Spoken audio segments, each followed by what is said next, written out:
Xitoy hökuməti Uyğur diyarındakı musulmonlarga silayotgan diniy və milliy ziyankeşlikni davamlaşdırıyotgan bir mezgildə 2024 yıllık Ramazan iyi kirib geldi.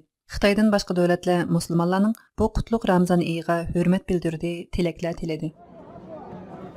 I extend my warmest wishes as millions of Muslims around the world begin observing the holy months of Ramadan. Birleşken Devletler Teşkilatı'nın baş katibi Antonio Guterres 11 Mart günü X'te dünyanın her qaysı joylardagi musulmonlarga Ramazanlık təbrik sözü yollab, Ramazan iyi tinchlik, chidamchanlik və xeyir-saxavat iyidir. İbadat qiladigan, o'zi bilan hisoblashadigan aydır. Kishilar ara ömlük, muhabbat və o'zaro yordamlashishni kuchaytiradigan aydır, dedi. Amerika prezidenti Joe Biden 10 Mart günü kechda X'te yollagan Ramazanlık bayonotida muqaddas Ramazan iyining o'zidan hisob elish va o'zini yangilash iyi ekanligini, bu munosabat bilan Amerika va butun dunyodagi musulmonlarga baxt tilaydiganligini bildirdi. Uningdan boshqa Angliya bosh vaziri Rishi Sunak 10 Mart günü X'te yollagan Ramazanlık təbrik sözüdə musulmonlarning bexatarligi va masjidlarning normal xizmat qilishi uchun hukumatdan har yili 29 million fond yordam qiladiganligini bildirdi. From the NHS to the armed forces to business and industry, academia, law. Milletimizin ve tüm İslam aleminin mübarek Ramazan ayını tebrik ediyorum.